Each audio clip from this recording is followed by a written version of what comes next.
आपने दामनी फिल्म का एक बड़ा ही मशहूर डायलॉग तो सुना ही होगा, तारीख पे तारीख, तारीख पे तारीख, तारीख पे तारीख। बस ऐसा ही कुछ हो रहा है मध्य प्रदेश में एमपीपीएससी की परीक्षाओं के साथ, जहां एक विद्यार्थी अपने सपनों को साकार करने अपना घर छोड़कर बड़े शहर जाता है, जहां उसके माता पिता अपने बच्चे को एक अधिकारी बनने का सपना सजोए अपने घर से दूर भेजते हैं, लेकिन उनको मिलती है सिर्फ तारीख। और अगर तारीख मिल जाती है तो परीक्षा के परिणाम आने में देरी होती है। नमस्कार, मैं आशुतोष भार्गव, आप देख रहे हैं आयुध।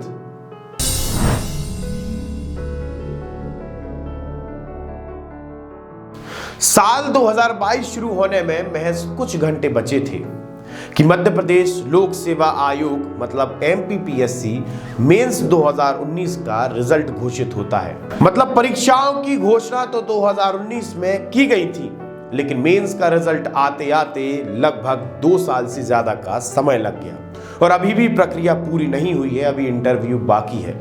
तो मोटा मोटी हम ये कह सकते हैं कि एमपीपीएससी को एक परीक्षा पूरी तरह से संपन्न कराने में 2.5 से 3 साल का समय लग रहा है।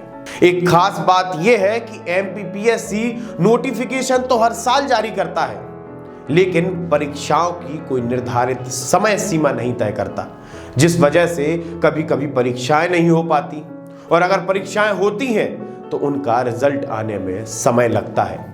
चूंकि आप भी समझते हैं कि इन परिस्थितियों में एक युवा को कितनी मुश्किलों का सामना करना पड़ता होगा। एमपीपीएससी की परीक्षाएं 3 चरणों में संपन्न होती हैं, प्री, मेंस और इंटरव्यू। अब हम पिछले 3 सालों की बात करेंगे। पिछले 3 सालों से लगातार मध्य प्रदेश लोक सेवा आयोग द्वारा नोटिफिकेशन जारी किया जा रहा है, जिसमें 2019 में 573 पद, 2020 में 260 पद और 2021 में 283 पदों की परीक्षाएं की जाएंगी, ऐसा नोटिफिकेशन पीएससी द्वारा जारी किया गया है। 2021 का नोटिफिकेशन दिसंबर में जारी हुआ था, जिसकी प्री परीक्षाएं जुलाई 2021 में हुई, जिसका रिजल्ट अभी तक नहीं आया है। 2019 और 2020 की परीक्षाओं की प्रक्रिया पूरी हुई भी नहीं थी कि मध्य प्रदेश लोक सेवा आयोग ने 2021 का भी नोटिफिकेशन सामने रख दिया। आयोग द्वारा सिर्फ अधिसूचना जारी की जाती है, विद्यार्थी परीक्षाओं का इंतजार करते हैं। अगर परीक्षाएं हो जाती हैं तो विद्यार्थी परिणाम का इंतजार करते हैं, लेकिन परिणाम से पहले ही मध्य प्रदेश लोक सेवा आयोग एमपीपीएससी एक नए साल का नया नोटिफिकेशन जारी कर देती है। एमपीपीएससी का यह मानना है कि साहब, कोरोना की वजह से हम परीक्षाओं की प्रक्रिया संपन्न नहीं कर पाए। तो ये हम और आपको भी पता है कि एक समय पर मध्य प्रदेश में सारी पाबंदियां हटा दी गई थी, बड़े बड़े आयोजन भी हो रहे थे, सारी गतिविधियां हो रही थी, यहां तक कि चुनाव भी हो रहे थे। अगर कुछ नहीं हो रहा था तो एमपीपीएससी की परीक्षाओं की पूरी प्रक्रिया, तो परीक्षा के लेट लतीफ होने का असल कारण क्या है, जरा ये भी जान लीजिए।